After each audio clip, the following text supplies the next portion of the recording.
Hello again, and it's time for another project. Nice fun one today. We're going to cut out this cartoon character, Mike Wazowski. I hope I pronounced that right. He's from the Monsters Inc.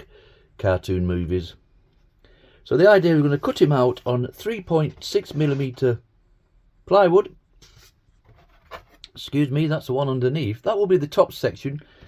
So we will cut out all these round the eyes, round the body, the arms, the little toes there. And then we will attach them to this 5.5mm backer. Now for the backer itself, I use carbon paper. Put your carbon paper underneath.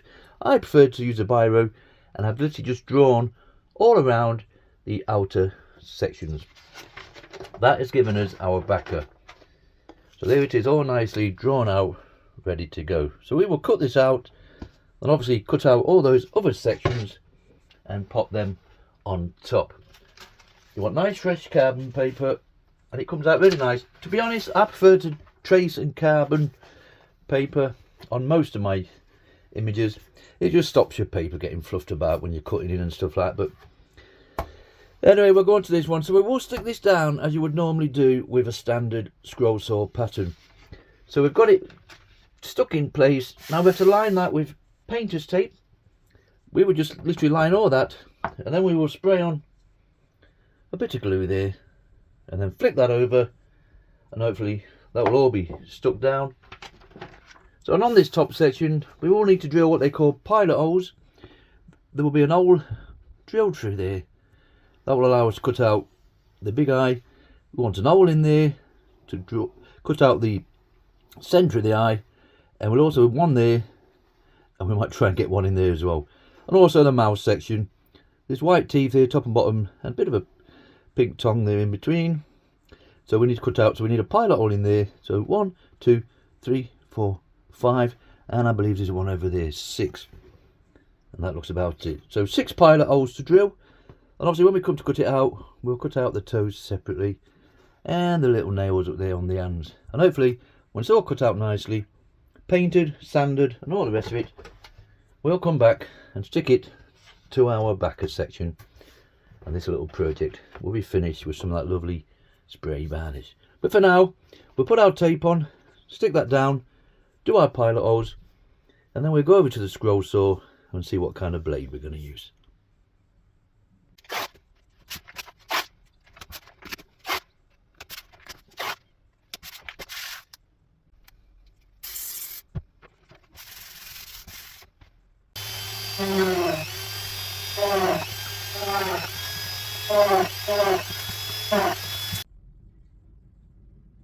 Right, so we put the painter's tape down, we sprayed some of that glue, and we stuck our template on top.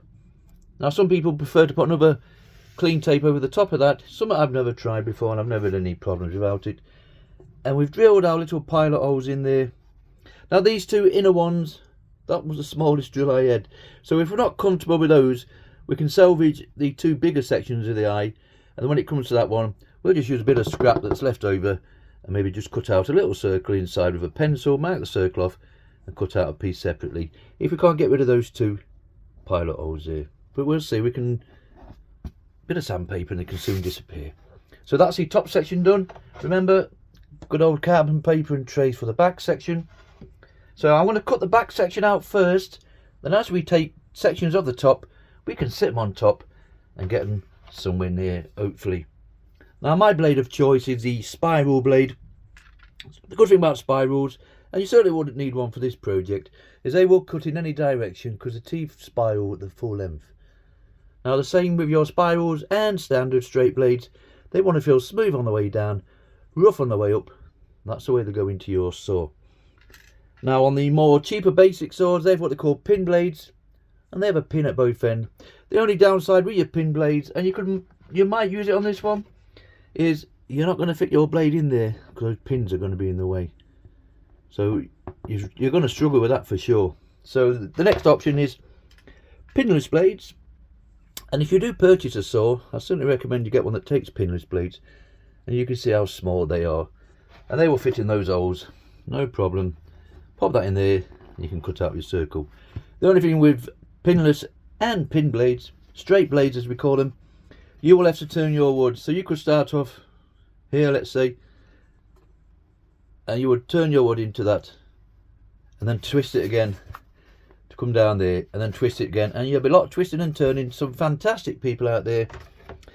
I'm not one of them. I'm more of a router than a scroller, but with spiral blades we could put that in there and then literally just cut that like that without turning that wood, the ones even down there, just like that. So the straight ones, a lot of twist and turning. Spirals, definitely not for everybody, so just bear that in mind. Find the blade that suits you. Unfortunately, with my little old Draper scroll saw in the corner, it only takes pin blades, so I have to use these adapter clamps, top and bottom. There's plenty of different types out there. If you just Google Draper adapter clamps, these are pop up straight away. Okay, Pegasus number 5 spiral threads then, so we're going to pop that in the saw, do the backer first, and then we'll start cutting out the top section.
Right, so we've cut all the backer out, as you can see from that.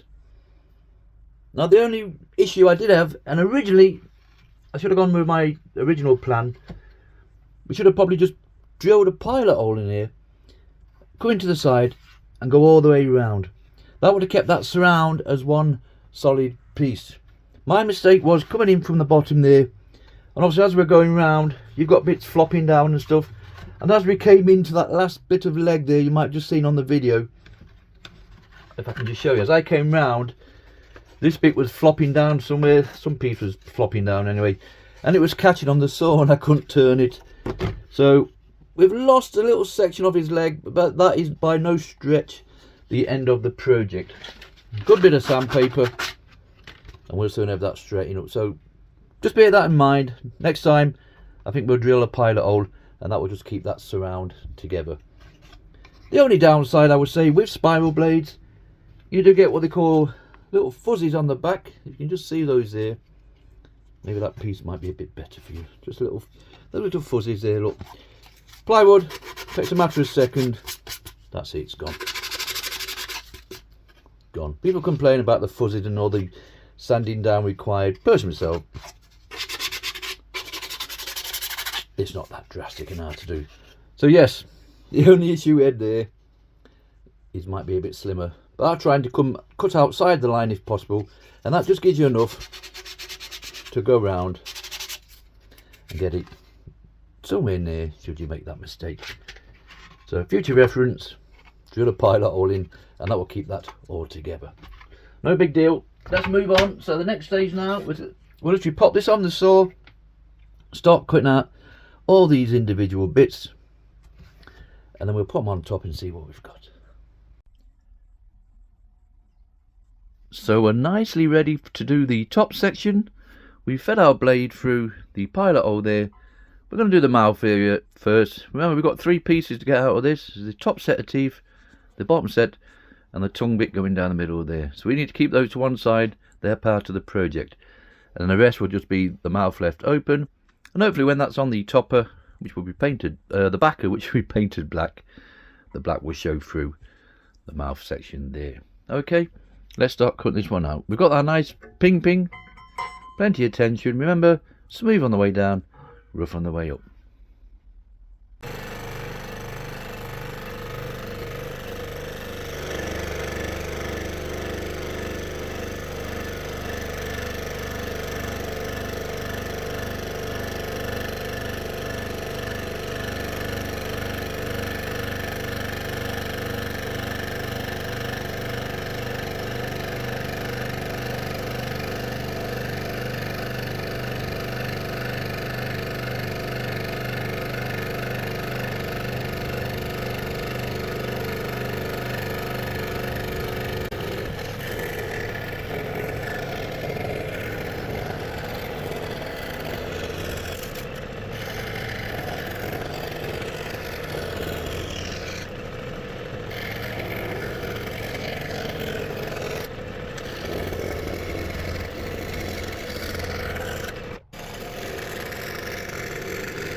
Right, that's all our cutting done.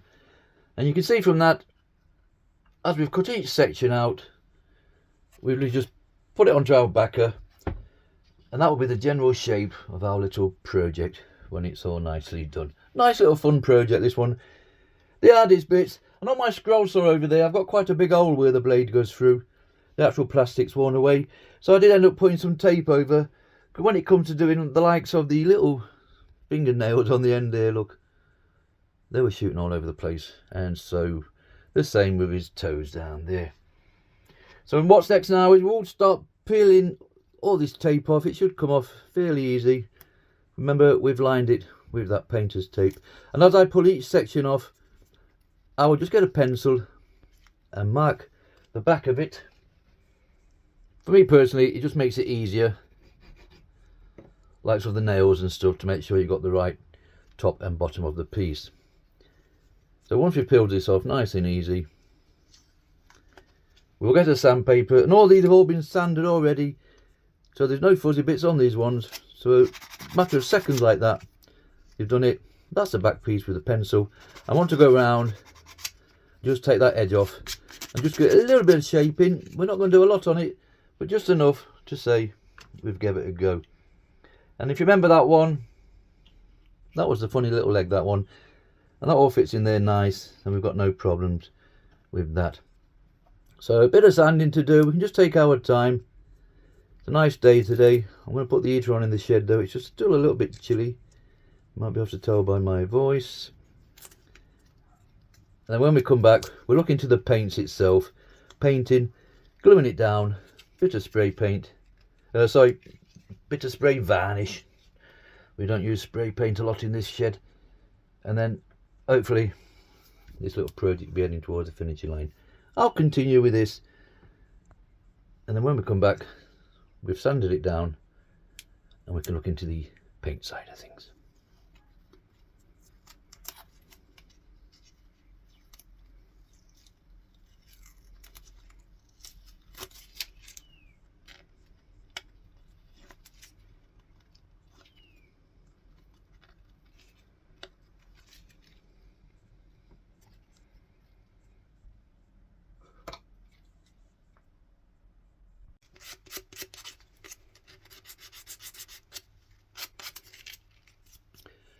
Right, that's the last of the sanding. That's the little leg there ready to put back on. We've done all the other sections, even right down to the little toenails. We've sanded all those down and literally just, well, just rounded off those edges, just enough to say we've given it a go. You could have worked on it a lot more and gone right down if you wanted to. So right, there's all our bits all ready to paint. Painter's touch paints for me as always. These are great little paints for indoor and outdoor projects. Now I've looked at the colour of Mike himself.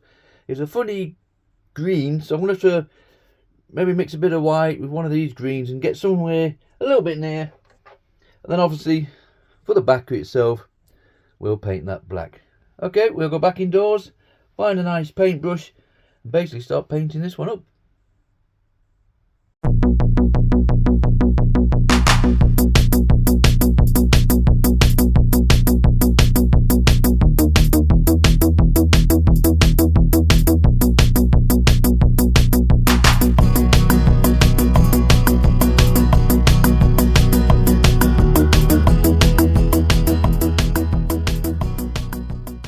Right, there's our first coat on. Now, I've googled certain images and the colours of Mike himself, and they do vary from a blue eye in the centre, a green eye is more like a lime yellow, to a green, to the tips of his fingers are grey, and on another image they're clear, and then they're white. So it's a case of just basically just make it up as you go along. So there's our first coat anyway.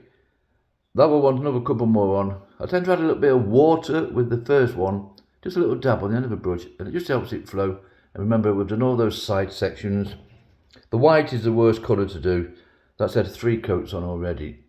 And the teeth there, and the centre of the little eye there. But the rest of it's gone fine. So I'll leave this for an hour. I'll go off and do something else, and then come back and basically do the same thing all over again. Not forgetting the backer. Black's no problem, 2 coats on that. And we've done the back while we was on it. So I'll leave this for now. Go and have a clear out in the shed, and then when we come back I'll put my other coat on, and then we're basically just going to spray a bit of varnish on and glue it all down. You notice with this blue tape, that's ideal, just painter's tape. I'll put a strip out and put a piece at either end. That way you can stick all your sections to it and basically just hold that as you brush it. You imagine trying to hold these while you're painting them. When it's nice and dry, they just flick off and you're good to go. Okay, we'll come back next time and these will all be painted nicely. Right, there's all our painting, nicely done. So the colour it is the colour it's going to be. So we had a couple of coats on that look, and it's just nicely done. Now that is a gloss paint, believe it or not. It's just not enough gloss on it for me personally. And those that's watched my previous videos, I do prefer to finish with a bit of spray varnish or clear lacquer of any description, depending on what's available at the shop. Even the back section there, look, we'll still give the spray just so we can catch the edges there, and it just makes it more shiny. So for me personally, this moment in time, I'm using 151 clear lacquer.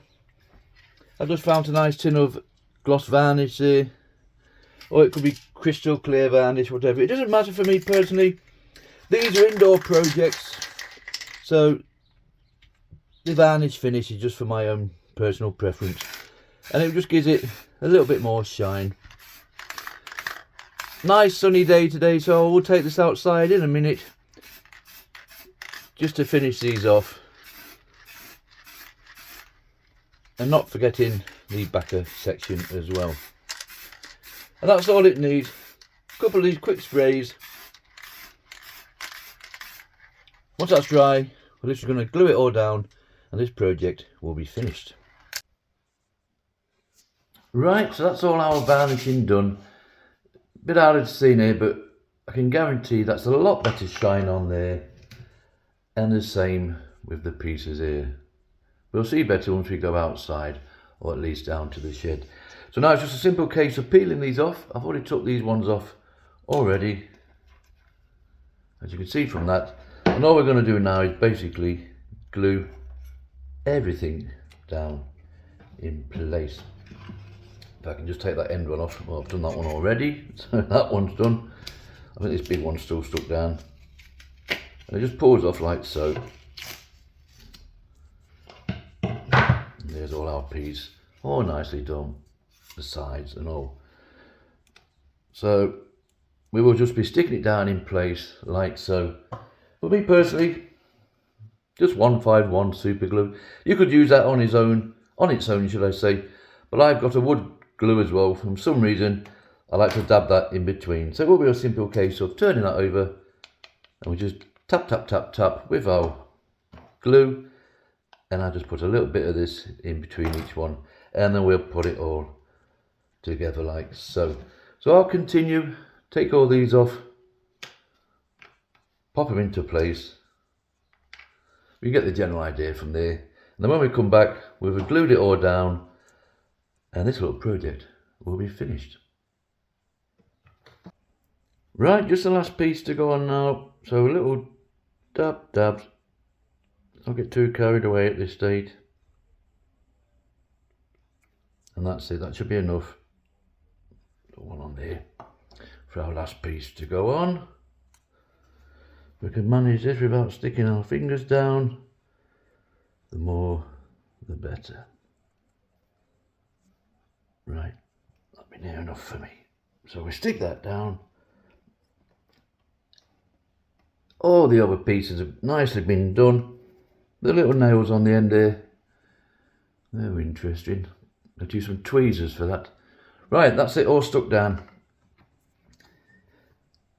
Let's go back down to the shed, and this little project is finished.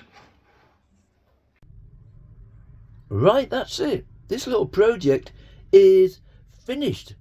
So it's Mike Wazowski, I don't even know if I'm pronouncing that right, from the Monsters Inc. animation movies, and he measures in at 10 inches by 13 inches across. We cut it out on 3.6mm and 5.5mm plywood, the thicker one being on the bottom section and the 3.6 being on the top there, with our Pegasus number 5 spiral blade. That is just my choice of spiral, my choice of blade, should I say. A standard straight blade would have cut this out just as easy. And for painting wise, little Painter's Touch paints. These are great little paints for indoor and outdoor projects. And for that little shine there, even though they are gloss paints, I've still got to come in with some kind of lacquer or varnish just to finish it off. And then we glued it all together with good old super glue, 151 super glue. And I always incorporate a bit of wood glue in between. Don't ask me why. I think super glue would just do the job just as easy. And that's it. We are finished. And you can see from that, just that extra bit of varnish on top, clear lacquer. For me personally, it just gives it that nicer shine and finish. And for the back, we'll pop a little hook on there maybe for hanging purposes. But for now, Mike's finished. Thank you very much for watching.